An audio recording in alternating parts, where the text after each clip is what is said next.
கிறிஸ்துவுக்குள் பிரியமானவர்களே, கர்த்தராகிய இயேசு கிறிஸ்துவின் நாமத்தினால் உங்கள் அனைவருக்கும் என் அன்பின் வாழ்த்துதலை தெரியப்படுத்துகிறேன். கர்த்தர் இன்று உங்களுக்காக கொடுக்கும் அற்புதமான வசனம் என்ன என்பதை குறித்து பார்க்க போகிறோம். 34வது சங்கீதம் 8வது வசனம். கர்த்தர் நல்லவர் என்பதை ருசித்து பாருங்கள், அவர் மேல் நம்பிக்கையாயிருக்கிற மனுஷன் பாக்கியவான். பிரியமானவர்களே, இந்த வசனத்தில் நாம் 3 காரியங்களை பார்க்கிறோம். முதலாவது, கர்த்தர் நல்லவர் என்பதை நாம் ருசித்து பார்க்க வேண்டும். இரண்டாவது, அவர் மேல் நம்பிக்கையா இருக்க வேண்டும். இந்த 2 காரியங்களையும் நாம் செய்யும் பொழுது மூன்றாவதாக நாம் பாக்கியவான் என்று கர்த்தர் சொல்லுகிறார். ஹல்லேலூயா. பாக்கியவான் என்றால் ஆசீர்வதிக்கப்பட்டவன். நாம் ஒவ்வொருவரும் நம்முடைய வாழ்க்கையில் ஆசீர்வாதங்களை சுதந்திரித்துக் கொண்டு பாக்கியவானாக இருக்க வேண்டும் என்றால் நாம் வேதத்திலிருந்து 5 வகையான காரியங்களை குறித்து தியானிக்க போகிறோம். பிரியமானவர்களே, நாம் எப்படி வாழ்ந்தாலும் ஆசீர்வாதம் கிடைக்கும் என்று வேதம் சொல்லவே இல்லை. நீங்க வேதம் முழுவதும் தியானித்தாலும் இப்படி வாழ்ந்தால்தான் நமக்கு ஆசீர்வாதம் என்று சொல்லப்பட்டிருக்கிறது. முதலாவது, இரக்கம் உள்ளவர்கள். இரண்டாவது, இருதயத்தில் சுத்தம் உள்ளவர்கள். மூன்றாவது, சமாதானம் பண்ணுகிறவர்கள். நாலாவது, ஆவியில் எளிமை உள்ளவர்கள். ஐந்தாவது, சாந்த குணம் உள்ளவர்கள். ஒன்றன் பின் ஒன்றாக நம்ம பார்க்க போகிறோம். முதலாவது, இரக்கமுள்ளவர்கள். ஆதார வசனம் மத்தேயு 5வது அதிகாரம் 7வது வசனம். இரக்கமுள்ளவர்கள் பாக்கியவான்கள், அவர்கள் இரக்கம் பெறுவார்கள். ஹல்லேலூயா. பிரியமானவர்களே, நாம் பிறருக்கு உதவிகள் செய்ய வேண்டும், பிறருக்காக மனம் இருங்க வேண்டும். ஒருவேளை நீங்க பணத்தினால மாத்திரம்தான் உதவி செய்யணுமா அப்படின்னு நீங்க யோசிச்சீங்கன்னா இல்லவே இல்ல. பிரியமானவர்களே, நீங்க ஆறுதலாக பேசலாம், அவர்களுக்காக நீங்க ஜெபிக்கலாம். நீங்கள் எப்பொழுதும் எல்லாருக்கும் இரக்கமுள்ளவர்களா இருக்கும் பொழுது நீங்கள் பாக்கியவான்கள், நீங்கள் ஆசீர்வதிக்கப்படுவீர்கள். யாக்கோபு 2வது அதிகாரம் 13வது வசனம். நியாய தீர்ப்புக்கு முன்பாக இரக்கம் மேன்மை பாராட்டும். ஹல்லேலூயா. பிரியமானவர்களே, நம்முடைய வாழ்க்கையில் நியாய தீர்ப்பு இருக்கிறது இல்லையா? அன்னைக்கு நம்ம இன்னைக்கு பண்ற இரக்கங்கள் எல்லாம் நமக்கு உதவியாக இருக்கும். அது நம்மை மேன்மை பாராட்டும், நம்மை அது புகழும். அந்த நேரத்தில் பிதாவாகிய தேவனின் கண்களில் இரக்கம் கிடைக்கிறதா இருக்கிறது. ஹல்லேலூயா. இரண்டாவதாக 41வது சங்கீதம் 1வது வசனம். சிறுமைப்பட்டவன் மேல் சிந்தனை உள்ளவன் பாக்கியவான், தீங்கு நாளில் கர்த்தர் அவனை விடுவிப்பார். பிரியமானவர்களே, நம்முடைய வாழ்க்கையில் இருக்கிற எல்லா தீங்கு நாளுக்கும் விரோதமாக சத்ருவானவன் நமக்கு தீவிரிக்கிற எல்லா சதி செயல்கள், திட்டங்கள், மறைவான கண்ணிகளுக்கு விரோதமாக கர்த்தர் நம்மை விடுவிக்கிறவராய் இருக்கிறார். ஹல்லேலூயா. நீங்கள் என்ன செய்ய வேண்டும்? சிறுமைப்பட்டவன் மேல் சிந்தனை உள்ளவர்களா இருக்க வேண்டும். திக்கற்ற பிள்ளைகள், விதவைகள், இவர்கள் மீது நீங்கள் சிந்தை உள்ளவர்களாக இருக்க வேண்டும். அப்பொழுது நீங்கள் பாக்கியவான்கள், ஆசீர்வதிக்கப்பட்டவர்கள். கர்த்தராகிய இயேசு உங்கள் ஒவ்வொருவரையும் ஆசீர்வதிப்பார். இரண்டாவதாக, இருதயத்தில் சுத்தம் உள்ளவர்கள் பாக்கியவான்கள். ஆதார வசனம் மத்தேயு 5வது அதிகாரம் 8வது வசனம். இருதயத்தில் சுத்தம் உள்ளவர்கள் பாக்கியவான்கள், அவர்கள் தேவனை தரிசிப்பார்கள். ஹல்லேலூயா. இன்னைக்கு யாரெல்லாம் கர்த்தரை தரிசிக்கணும்னு சொல்லி ஆசைப்படுறீங்க? அப்போ உங்க இருதயம் எப்படி இருக்கணும்? சுத்தம் உள்ளவர்களா இருக்க வேண்டும். சுத்தம் உள்ளவர்கள் என்றால் பரிசுத்தமாக இருக்க வேண்டும். ஹல்லேலூயா.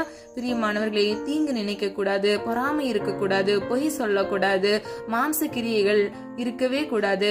ஆவியின் கனியாகிய 9 உங்களுக்குள் இருக்கும் பொழுது நீங்கள் இருதயத்தில் சுத்தம் உள்ளவர்களாக இருப்பீர்கள். ஹல்லேலூயா. நீங்கள் நிச்சயமாக தேவனை தரிசிப்பீர்கள். அப்பொழுது நீங்கள் பாக்கியவான்கள் என்று இந்த வசனத்தின்படி பார்க்கிறோம். அது மாத்திரமல்ல, 1 தீமோத்தேயு 5வது அதிகாரம் 22வது வசனத்தின்படி, ஒருவன் மேலும் சீக்கிரமாய் கைகளை வையாதே, மற்றவர்கள் செய்யும் பாவங்களுக்கும் உடன்படாதே, உன்னை சுத்தமானாக காத்துக்கொள். பிரியமானவர்களே, இந்த வசனத்தில் நம்ம 2 காரியங்களை பார்க்கிறோம். முதலாவது, ஒருவன் மேலும் நீங்கள் சீக்கிரமாய் கைகளை வைக்க கூடாது. அதனுடைய அர்த்தம் என்ன? நீங்க கோவப்படும் பொழுது நீங்க கை நீட்டக்கூடாது. கர்த்தருக்கு இது பிரியமானது அல்ல. இரண்டாவதாக, மற்றவர்கள் செய்யும் பாவங்களுக்கும் உடன்படாதே.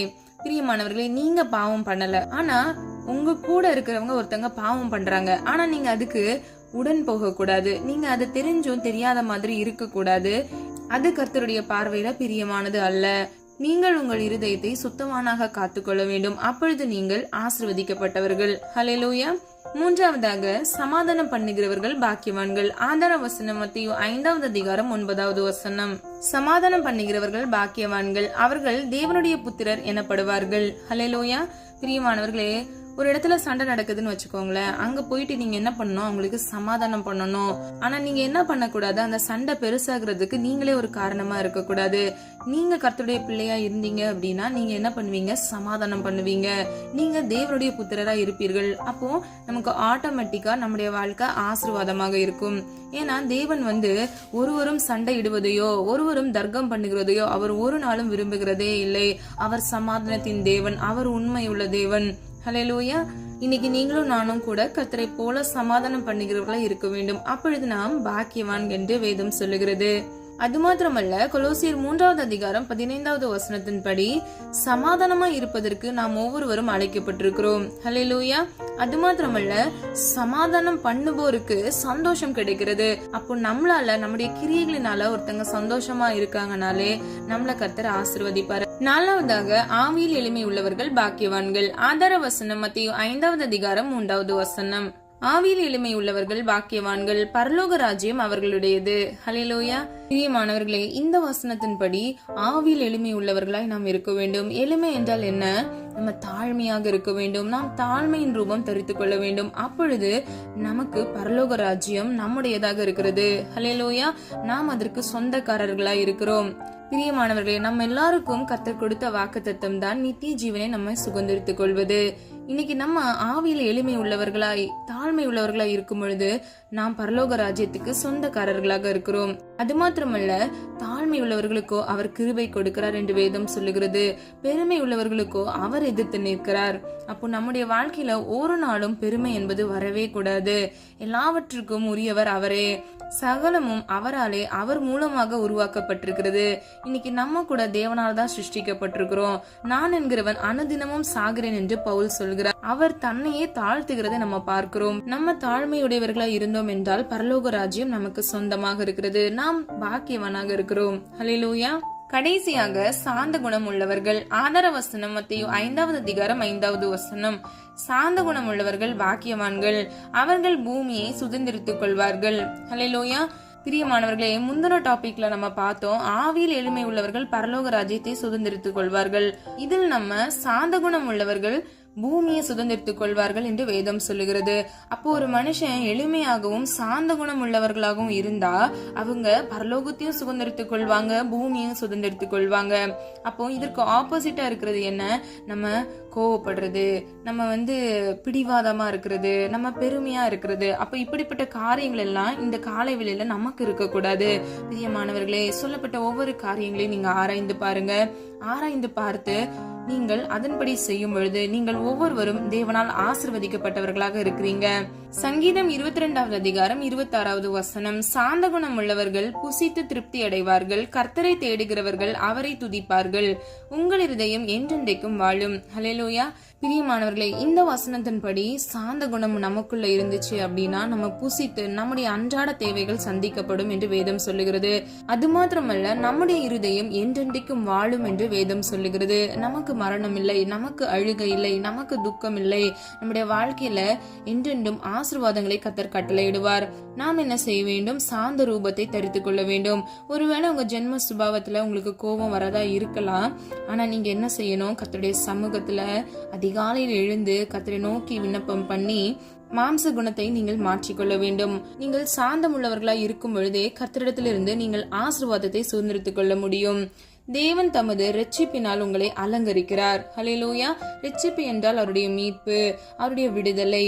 அப்போ உங்களுடைய வாழ்க்கை எப்படி இருக்கும்? கர்த்தருடைய கையில முத்திரை மோதிரமாக இருக்கும். நீங்கள் பாக்கியவான்களாக இருப்பீர்கள். நீங்கள் மாத்திரம் ஆசீர்வதிக்கப்பட்டவர்கள் அல்ல, நீங்கள் பிறருக்கும் ஆசீர்வாதமாக இருப்பீர்கள். ஹல்லேலூயா. பிரியமானவர்களே, 5 காரியங்கள் மூலமாக யார் பாக்கியவான்கள் என்று நம்ம வேதத்திலிருந்து அறிந்து கொண்டோம். இரக்கமுள்ளவர்கள், இருதயத்தில் சுத்தம் உள்ளவர்கள், சமாதானம் பண்ணுகிறவர்கள், ஆவியில் எளிமை உள்ளவர்கள், சாந்த குணம் உள்ளவர்கள். இந்த 5 காரியங்களும் நம்முடைய வாழ்க்கையில் இருக்கும் பொழுது நாம் ஆசீர்வதிக்கப்பட்டவர்கள். நம்ம எல்லாரும் ஒரு மனதா ஜெபிக்கலாமா? அன்பின் பிதாவே, அப்பா, எங்கள் ஒவ்வொருவரையும் அது கருத்தில் ஒப்புக் கொடுக்கிறோம். அப்ப நீர் எங்களுக்காக இன்று கொடுத்த வாக்குத்தத்தத்திற்காக நன்றி செலுத்துகிறோம். கர்த்தர் நல்லவர் என்பதை நாங்கள் ஒவ்வொருவரும் ருசித்து பார்க்கிறோம். அதற்காக நன்றி. உம்மீது நம்பிக்கை வைக்கிறவர்கள் பாக்கியவான்கள் என்று வேதம் சொல்லுகிறது. நாங்கள் உம்மை மாத்திரமே நம்பி இருக்கிறோம் ஆண்டவரே. அப்ப நாங்கள் இன்று தியானித்த ஒவ்வொரு காரியங்களையும் அப்பா எங்களுடைய வாழ்க்கையில நாங்கள் செய்ய கர்த்தர் தாமே எங்களுக்கு கிருபை செய்யுங்க. சமாதானம் பண்ண வேண்டும் அப்பா. இருதயத்தில் சுத்தம் உள்ளவர்களாய் இருக்க வேண்டும், இரக்கம் உள்ளவர்களாய் இருக்க வேண்டும், சாந்த குணத்தை தரித்துக் கொள்ள வேண்டும், ஆவியில் எளிமை உள்ளவர்களாய் இருக்க வேண்டும் ஆண்டவரே. அப்ப நாங்கள் பாக்கியவான்களாக ஆசீர்வதிக்கப்பட்டவர்களாக இருக்க வேண்டும். உடைய பிள்ளைகள் ஒவ்வொருவரின் தேவைகளையும் சந்திங்க, கடன் பிரச்சனைகளை மாற்றுங்க அப்பா. இந்த காணொலியை கேட்டுக்கொண்டிருக்கிற உங்களுடைய பிள்ளைகளின் விண்ணப்பங்களை அப்பா கண்ணோக்கி பாருங்க ஆண்டவரே. அப்பா, உம்மால் அல்லாமல் எங்களுக்கு ஒரு விடுதலை வேறொன்றும் இல்லை அப்பா. நீர் எங்களை விடுவிக்கிறவர் ஆண்டவரே. எங்கள் துக்கங்களை சந்தோஷமாக மாற்றுகிறவர் ஆண்டவரே. உங்களுடைய பிள்ளைகளை அப்பா பரிபூர்ண நன்மையினாலும் ஆசீர்வாதத்தினாலும் நிரப்புங்க. நீடி ஆயுள்னாலும் நன்மையினாலும் திருப்தியாக்குங்க. அப்பா, அவர்கள் கையிட்டு செய்கிற காரியங்களை ஆசீர்வதிங்க. இந்த நாள் முழுவதும் கண்மணி போல் பாதுகாத்தீர். அதற்காக நன்றி செலுத்துகிறோம். இந்த புதிய நாளை கூட அப்பா, இந்த ஓய்வு நாளை அப்பா கர்த்தருடைய கரத்தில் அர்ப்பணிக்கிறோம். அப்பா, நீர் செய்ய நினைத்தது தடைப்படாத தகப்பனே, உடைய பிள்ளைகளுடைய வாழ்க்கையில் நீர் செய்ய நினைக்கிற எல்லா அதிசயமான அற்புதமான காரியங்களே நிச்சயமா அப்பா இன்றிலிருந்து அப்பா பிள்ளைகள் சுதந்திரித்துக் கொள்ள அதை பார்க்க கர்த்ததாமே கிருபை செய்யுங்க. வலது இடதுபுறம் சாயாதபடி உடைய நித்திய பரிசுத்த வழியில் நடக்க கர்த்ததாமே கிருபை செய்யுங்க. வழிநடத்துங்க, காத்துக்கொள்ளுங்க, பொறுப்படுத்திக் கொள்ளுங்க. உம்முடைய நாம மாத்திரம் மகிமைப்படுவதாக. இயேசு கிறிஸ்துவின் மூலம் ஜெபிக்கிறோம் ஜீவனுள்ள நல்ல பிதாவே, ஆமீன்.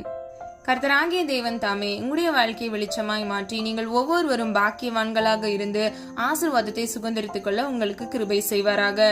பிரியமானவர்களே, இந்த வீடியோ உங்களுக்கு பிடிச்சிருந்துச்சுன்னா லைக் பண்ணுங்க, சப்ஸ்கிரைப் பண்ணுங்க, பெல் ஐக்கான் கிளிக் பண்ணுங்க.